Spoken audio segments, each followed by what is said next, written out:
information needed.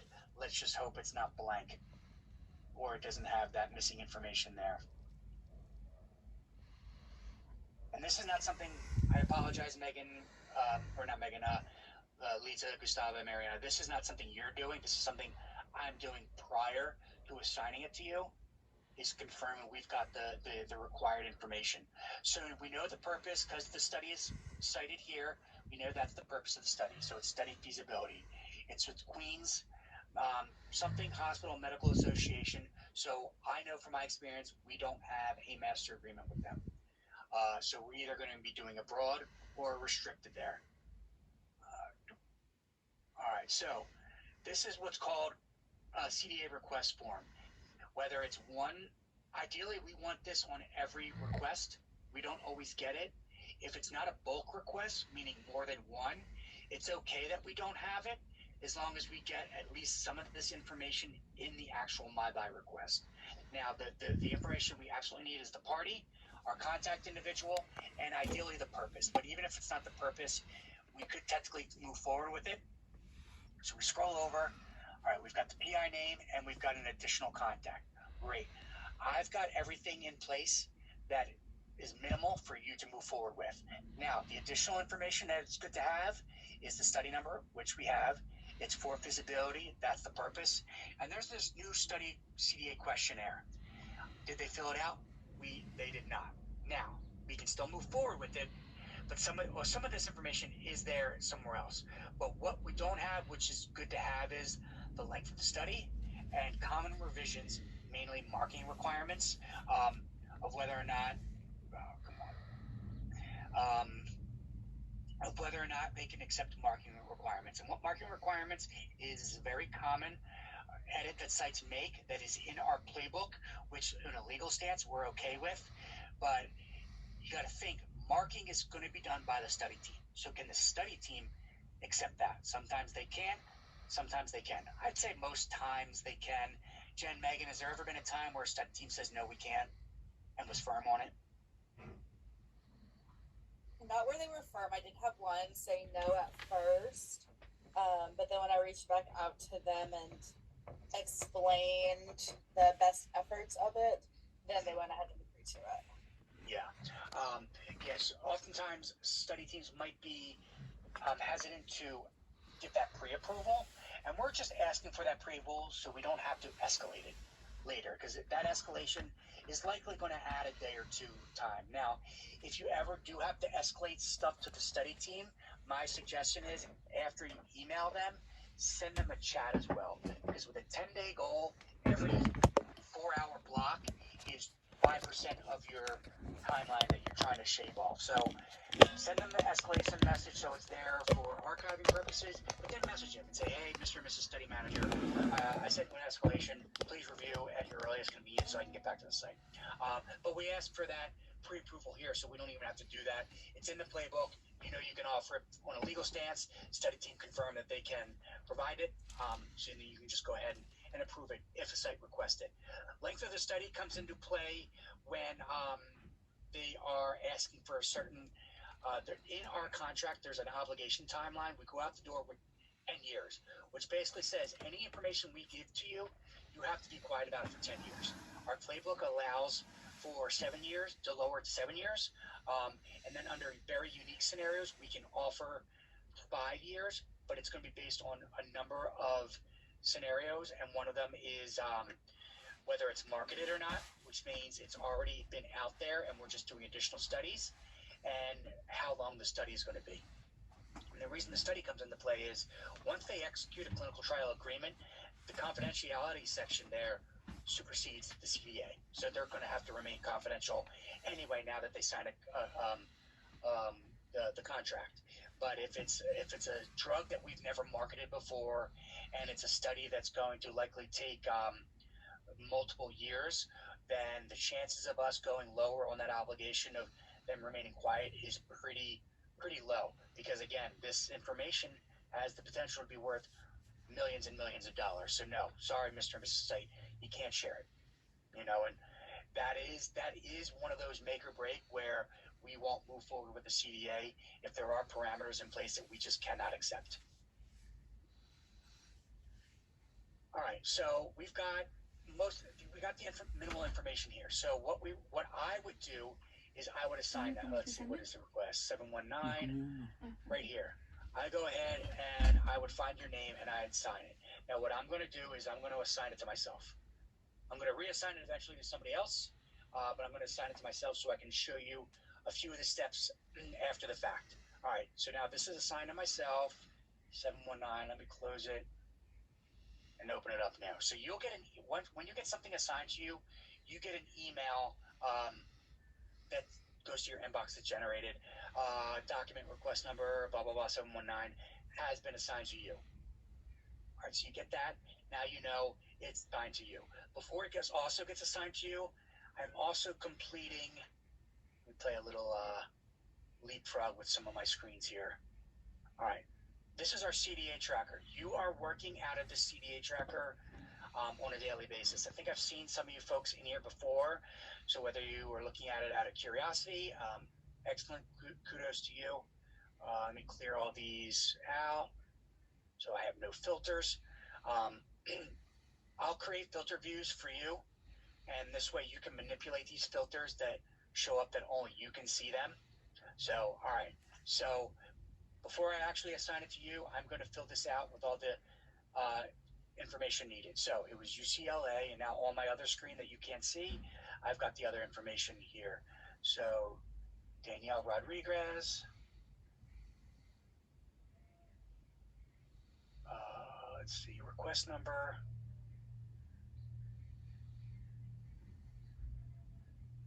Jen, did you put in that MD Anderson one, or did I do that and not finish it yesterday? I did not do that one. Okay. All right, it's an institution. Now, I know it's an institution based on my knowledge there. Again, this will always be filled out. Now, as you're progressing through your contract, you might confirm, you might execute it, and it's a broad CDA. So you'll change that to a broad. When you're working through it, you might say, oh, we've got P&L, so we actually execute it as a P&L. I'm not going to go that far because I don't know how the negotiation is going to be. So what I'm only going to pick is notice of transfer, institution, or individual.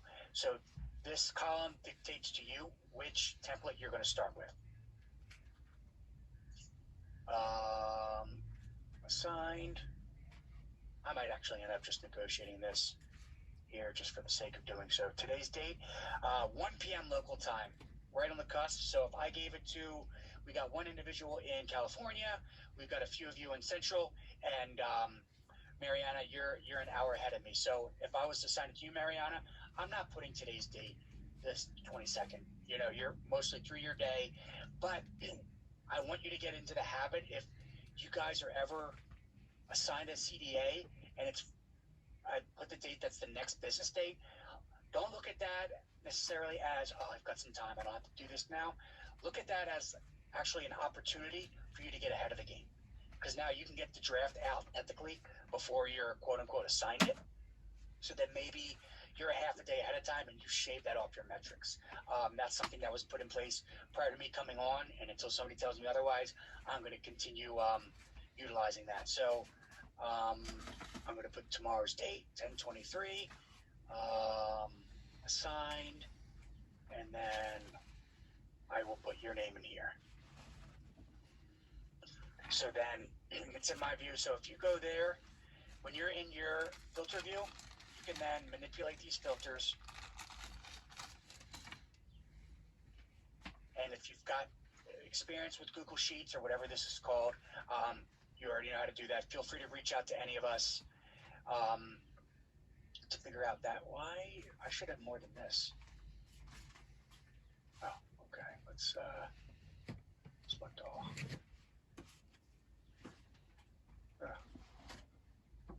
There's like the stop sharing option right before I can actually click on. Let's do it over here. So when you select your name, when you're in your filter view, and you filter for your name here, well, your name is supposed to be the only name, but apparently Samantha Lopez is also showing up when I filter through my name. Did I do something incorrect? I'm sure I did. Yep. All right, Kyle. All right. Let's try it that way. Okay. So then all of your CDAs are going to show up here, and this is a good way to dictate your daily, because then what you can also do, especially after you're here for a while, you're going to have a lot of CDs that you've executed. You can filter out by removing. Now, for Jen, for Megan, there's a lot more options here. I only have assigned and fully executed because I don't have 7 other open ones. But you're going to get rid of your fully executed, remove that tab, so there's only your open ones here, and maybe you see 6 or 8 that are all in negotiation, and then you can figure out which ones you're needing to assign. That's a good way to dictate your daily operation. So I filled this out, and then now you know it's assigned, and you can start working on it. What do you do first? You enter the point of contact here, POC, which we don't have yet. I got to reach out to or no, is this the one we have? Yes. External. Where was it? Oh, it was on. Where did I see this? Why do I not remember already? Here it is. Okay.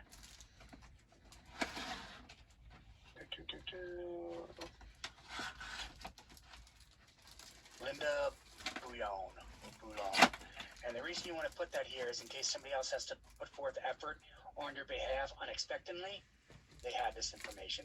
Linda Bouillon. All right. So from there, I know how I get to the drafts. Jen, Megan, how do you, or not the drafts, the templates, what's the first step that one of you do to get the template? Do you go straight to the S drive, or do you utilize something else that every other CM does?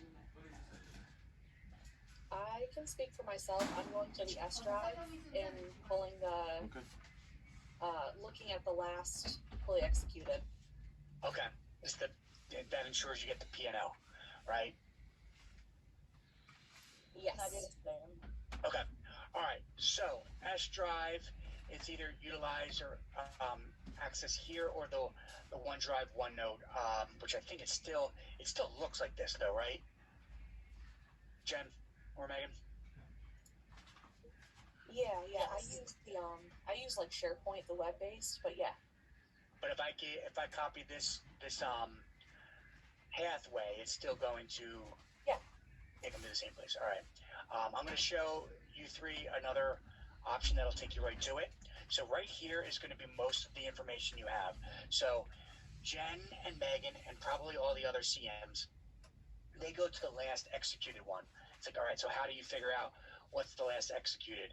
There's 2 ways to go about it. You can, we do ours by year, and then within each year, institution, and then every institution has their own folder. So UCLA, if somebody on this call chimed in, go ahead and start talking. Hey, that's me. I'm so sorry. I have a training with Sabrina, so I have to jump off this. Yeah. And if y'all have any questions, reach out. Does anybody else have any call, or do you have at least a couple extra minutes here? I'm good either way. But thank you for your time, Jen. Megan, do you have anything else? No, I'm good. All right, I will make it quick because I know you've got lots of other assignments here.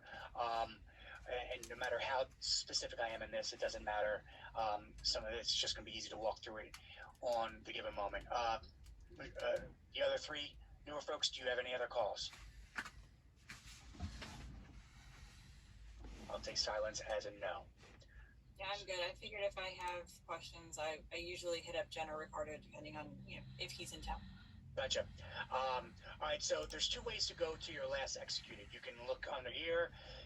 I know from my experience, we work with University of California sites often, and here's University of California, Los Angeles. So, boom, here we go. These are all the contract numbers I was referring to earlier that are generated by MyBuy. So you can go date modified. Here is the last contract not executed that is drafted, and that's because it's only a couple days old. Let's see. Let's just go down the line to see when that last one. Okay. So you can pull up this one. Now you want to pull up the final. I don't like the way these are named. We're going to say that this is like, oh, it does. It looks weird. I guess it was an update. All right, so this is the final version of the Word version of the final document that was executed through UCLA. It's coming up on my other document here. Lita, Gustavo, Mariana, are you familiar with the comparison function within Word. This function right here. No, I'm not. Okay. No. Excellent. All right. So, all right. There is P&L in this document, which means this is language that they've negotiated that's not in our template that we've agreed upon. Now, I can identify some of it based on my experience, but not all of it because it's not obvious. So how do you make that obvious? You got to do a comparison between this final template and our blank template that goes out to every site. So the way you do that is you utilize this comparison tool. So you click on it, compare, original document, and what this does is it, I'm assuming you know what track changes are, right? So delete this. Well, no, I guess I put it shows track changes. Why is it?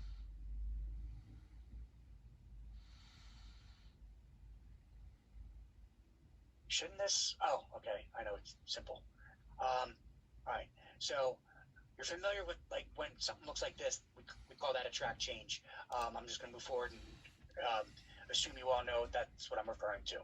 So in order to find out all the changes that were made in this document, we're going to utilize the comparison, and it's going to make all those changes show as a track change. So what's the original document? The original document, as if we didn't utilize P&L, would be the template, our blank template.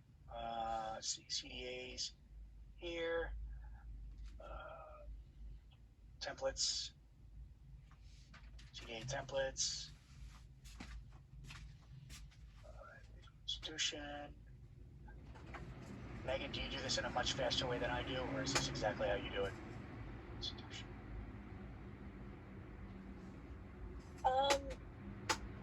That's pretty much how I do it, except now that comparison thing, it like automatically knows, or it automatically has the general institution template as like part of it. Yep. So I'm able to just like scroll down to the G's and it comes out. Right, understandable, yeah. So, and then there's also a link I'm going to show you, Megan, Gustavo, and Lita, that automatically brings it to you in the G drive as well. And that's on the tracker document that we utilize anyway. But it's good to, at least for a little bit, going through this pathway, because then it sort of instills in your brain where the stuff's located, if the link breaks or your bookmarks are gone, because there's been times where I've been with this team that I'm in a document every single day and something weird IT related happens, and then it's like, okay, I can't find the document I use all the time. So, all right, what am I looking for? Draft FEs, UCLA, institution, University of California, LA, and that is study, of course. I gotta utilize, I don't know which one it was. I think it was the third one down. Nope. BO 4585.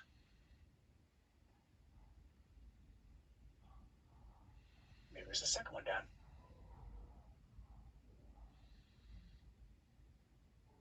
Really? I'm going nuts here. Oh, okay, I know what I did.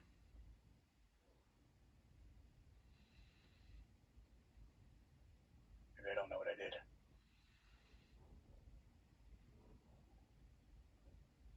BO 4585.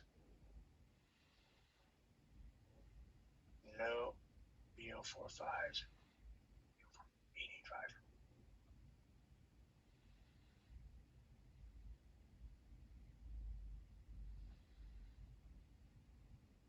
Okay, so I don't know why it says Julia in there. Grab it. All right, so what I did was I got our blank template, and I got the final version of this in here as the revised document. Always remember to unrestrict it. All right, that's annoyingly dumb. What just happened? All right,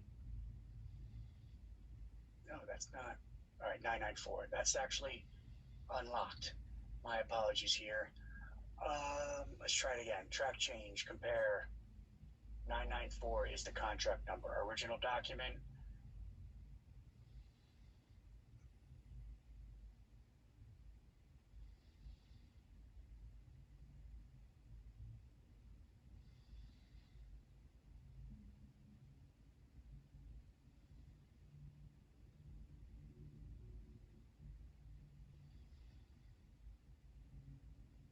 Actually, this is the way to do it, isn't it? Copy this pathway. Document.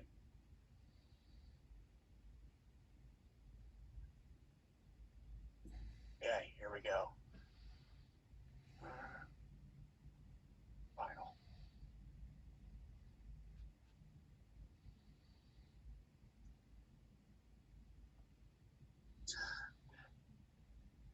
Is the template locked? I think so. Oh, okay. That's great. Third time's a charm. You guys have nothing better to do, right? Where are we?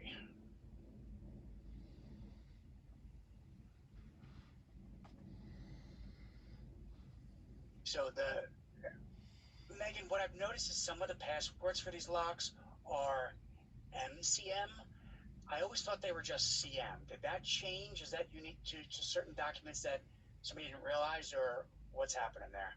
So I think they were all supposed to change to MCM at Okay. some point, but not all of them did. And I don't remember if the CDA was just CM or if it changed to MCM. Okay.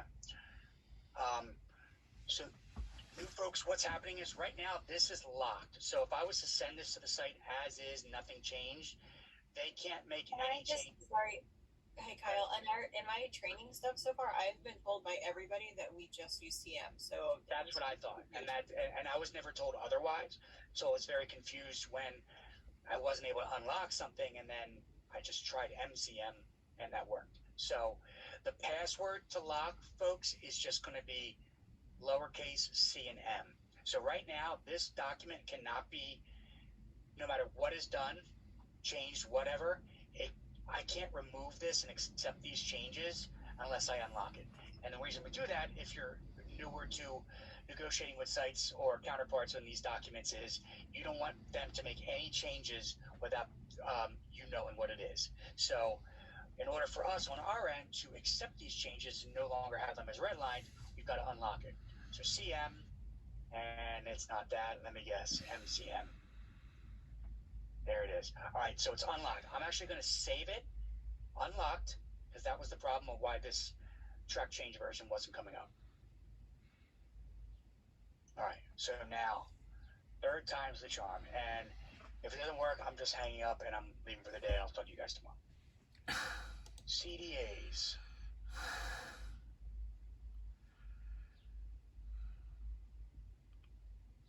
Where are we? CDAs, templates, CDAs, institution. Okay.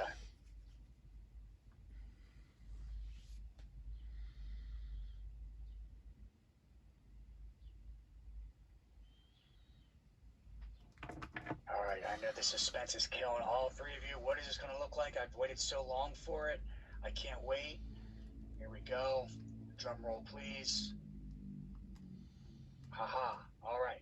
So we've got red line version. So this is, think of this as the Word automatically changing everything to the way it looked on that final document, but it's doing it in a red line version. Because as you as new CMs, what you need to do, we have a QC process.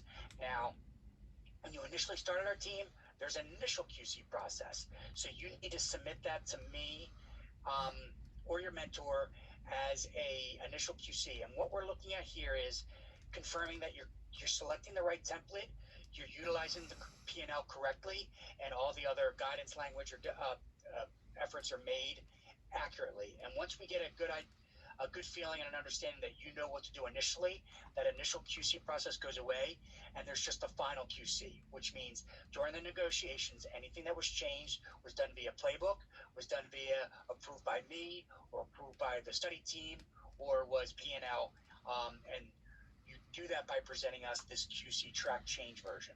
So this is going to show us, this is all stuff that's either P&L, and sometimes I'm getting these QCs as staying as P&L, but it could actually be playbook as well. So for instance, to the extent practical, actually that one I think is actually P&L.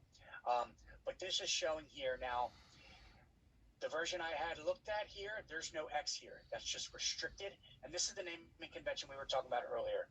So it always starts with the site name, it's a CDA, and then this letter here is going to dictate whether it's R, restricted, B, broad, C, template, they accepted the template exactly as is, or the rare occurrence X, which means there is unprecedented language we accepted for that CDA, but is not to be used in future CDA negotiations, or not used automatically. You've got to get the proper approvals to move forward.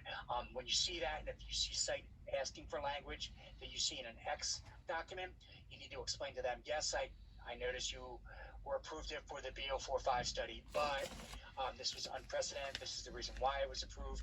And if you ever see X, there should be documentation, emails, and approvals sort of explaining and help you with that pushback. Reach out to me, reach out to your mentor or whomever. You can even reach out to the CM who worked on that to provide you a little bit of guidance and clarification of why it was unprecedented setting. So, Megan, a question I have for you, when you have P&L, do you send it to the site with the track changes, or do you send it as a clean version? I send it as a clean version. Okay. So for you folks as new, since you have to do an initial QC, you do not want to clean up this first. What you're going to do is, all right, this is a site with P&L. You've got the track version. Now you can remove some of this guidance here by right-clicking, accept deletion. The QC reviewer doesn't need to see that, but your initial QCer is going to look to make sure, okay, is your header correct? Is this correct? And they're going to, and also cite, I'm assuming, Megan, if you're the QC reviewer, you want to see something like P&L from BO, I know it's the same study, but BO45, whatever it is. You would want to see that, right? Because you're going to want to confirm that they're accurately applying the P&L from the previous version. Yes. With that, I usually put You put the contract number. Yes. Would you prefer to have the study? I get it. Each one's fine. You know, Okay. yeah, either one. The contract number is probably easier to navigate the S drive with, but either one's fine, because if I just see the study number, I'm just going to look at the tracker to get it anyway. So the contract number, this is just a made up one, something like that. Folks, that is the contract number that is here that we enter here. You might see some that are older that say MA. You might see one that's even older that says C4 dash. MyBuy is a procurement tool. Before MyBuy, it was a system called Grace. Before Grace, it was a system called C4. So you could potentially see some older CDAs from MyBuy was in and around 2021. 2022. So if you see a CDA from 2019, you're going to see an MA number, and if you see a CDA from like 2012, you're going to see C4 dash. But you would still reference that number here, and that just guides us as the QC reviewer to look at that executed contract to confirm that this information here, the way you've got everything going on and the track changes, was accurately applied, which it's going to be, because you're just copy and pasting anyway, or you're doing the no, you're not copy and pasting, you're doing the comparison tool here. But let's say there's a scenario where the initial QC is done, you get feedback and an edit from a site, and they add something. Does this site add marking? Let's just say they add something right here. All right, blah blah blah. And then in their comments, they say this was approved 2024 January, right? So and they give you the information. You go ahead and you look in the S drive at the CDA they're citing, and you notice, oh yeah, that is P&L. And the naming convention doesn't have an X. For good measure, it's good to check if they've ever gotten it again. Chances are they have, or if they've not, that's fine. And then what you would want to do is, at least at the onset, at the very beginning, escalate that to either myself or the lead or the mentor. I would say escalate it to me, but you can run it by the mentor and say, hey, this is P&L from only this study. Does this make sense? They might have enough background knowledge to know it's fine. They might know it's playbook, or they might say, just run it by me for good measure. And then you would escalate this to me and say, hey, this was approved in this contract or this CDA on this date, and I'll read it as the actual content and what it actually means, and then sort of make a determination there. Look a little deeper dive in that actual document to confirm whether or not it's something we can accept or deny, and I would provide you some guidance and rationale as to why we can or can't accept it, to hopefully give you that tool and that knowledge for the next time you see a similar edit, whether or not it's in that CDA or not. All right, so you perform the QC comparison. You submit this to the mentor or to myself to confirm you've utilized the correct template, you've utilized and entered the P&L correctly, you've entered all the information in here that you have to, your name, whether or not Genentech needs a sign based on past experience. Your initial QC, you get it good to go. Go ahead and send this to the site, right? You send it to the site and you send it to the contact you have, and you enter, you would enter that as an update here in the tracker. 10, how do we do it here? 22 October 2025. Oh, numlock is on. 22 October 2025. Graph sent to site. Perfect. All right. So we're initiating.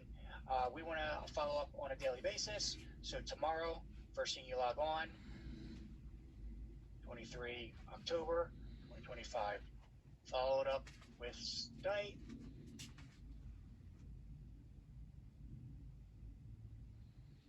Asked to confirm response. All right.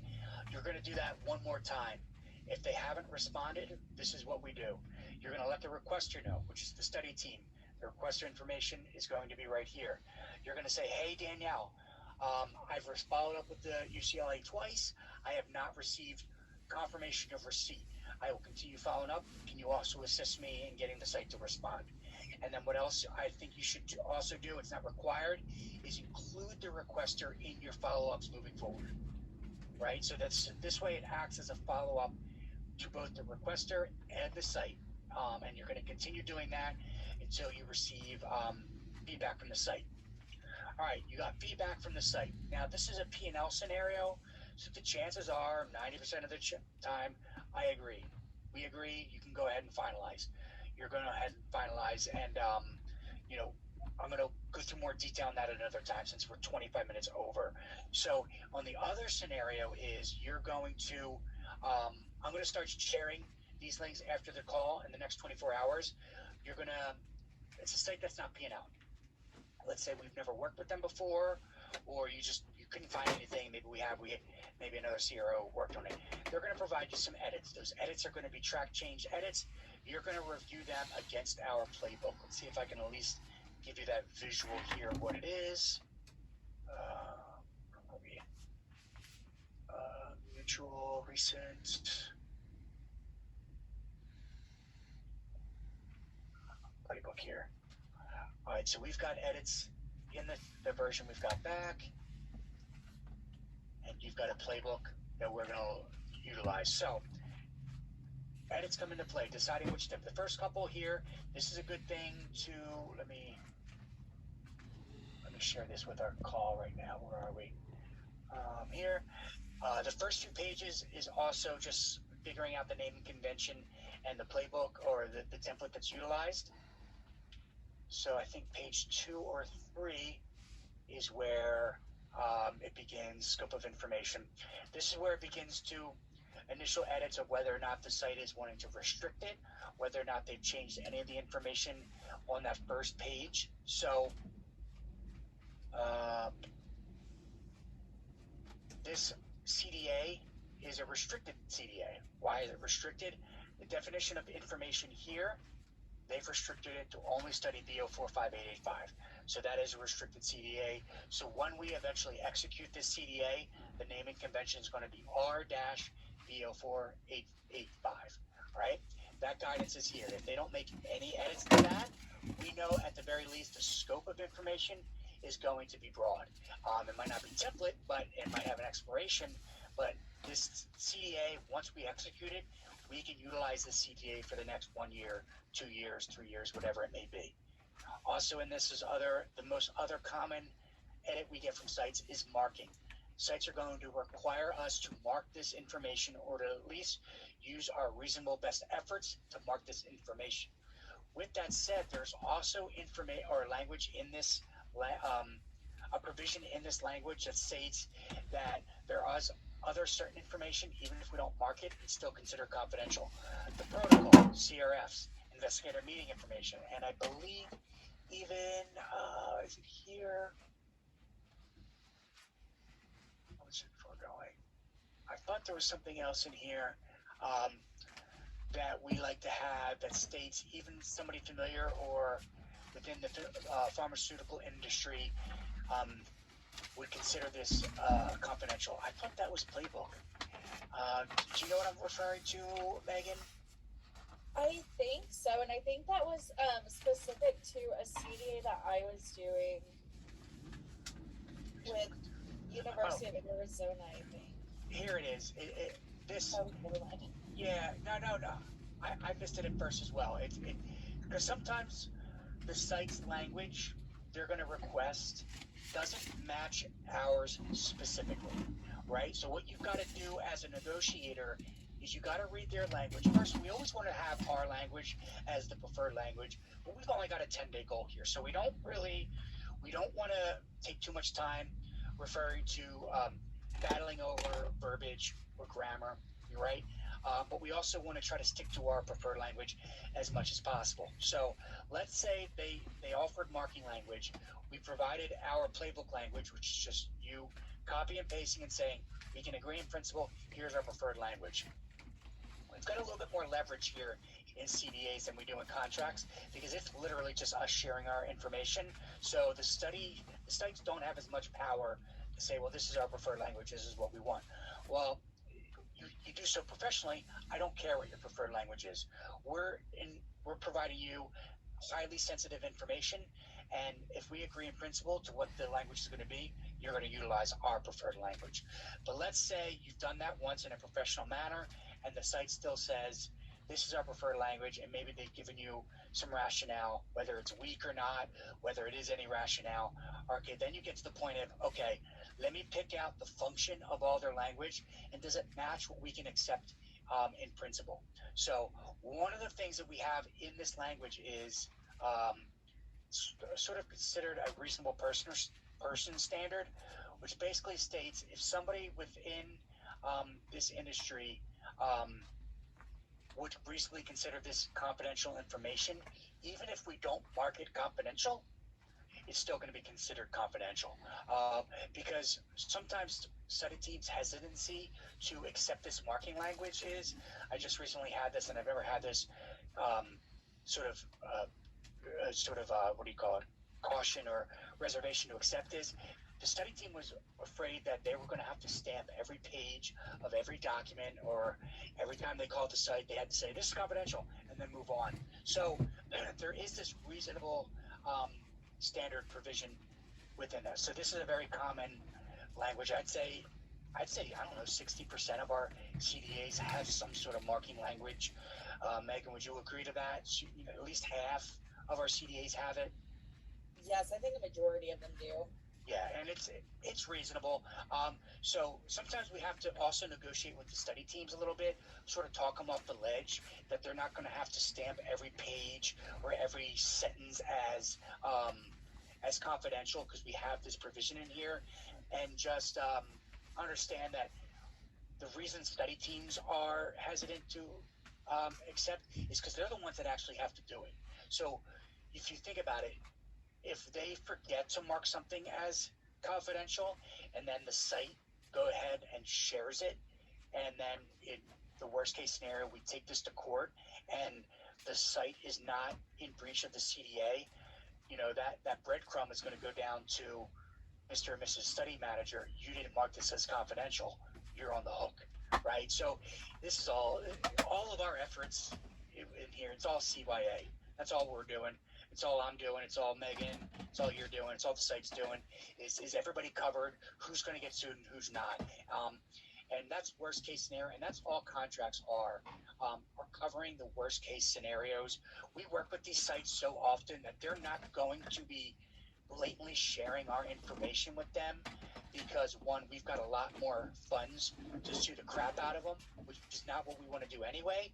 They want to keep working with us. So everybody is going to be operating on the up and up, but every now and then you get an individual who's lax, who is seedy, or doing something not on the up and up. So that's all our language in the contract, and the CDA is basically covering those worst case scenarios. So you'll utilize this playbook mostly for sites that we don't work with too often.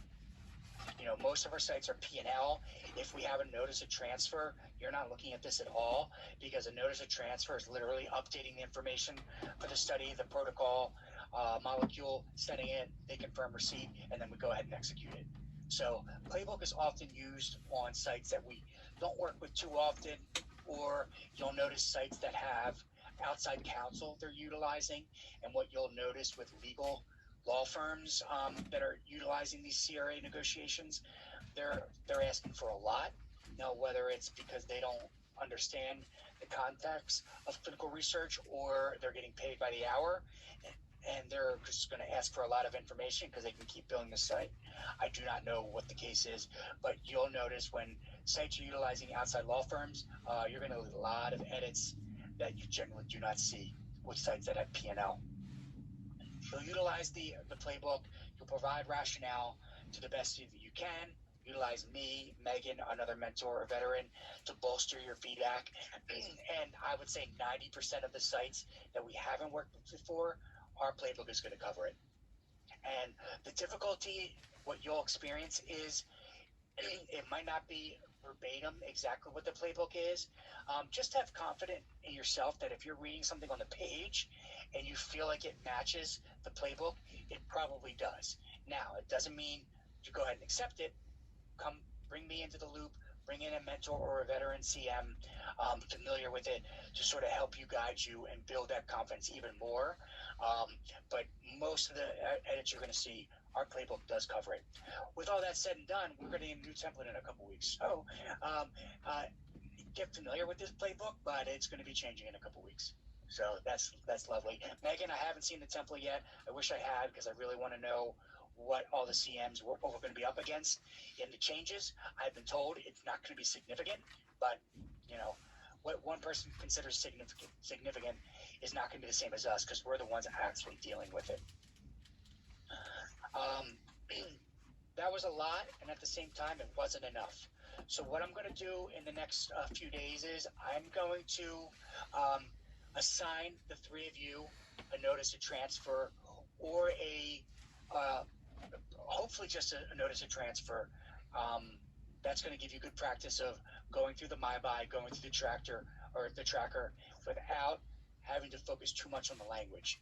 One or two notice of transfers, and then from there, I'm going to assign you CDAs that I know we have P&L in. And again, that's still going to get used to going through MyBuy, going through the various databases and files, finding the previous negotiated contract or CDAs, and entering that in there. The first one or two, set aside time for you and your mentor to do it together so that they can steer you in the right direction, confirm you're doing it accurately. The first few are going to take a while, so I'm going to only assign you one or two at the most. And I'm going to try to, Megan, feel free, and I'll let Jen know. Communicate with me, if you've got a bottleneck of resourcing going on and you need me to step in, or hey, I've got an open window tomorrow afternoon, and that'll change the way I assign these new CDAs to the CMs, so to ensure that within 24 hours you can step in and set aside that time to walk them through the drafting. What I don't want to do is assign Mariana, Lita, or Gustavo a CDA, but you don't have that time until Friday morning to walk them through it. That's a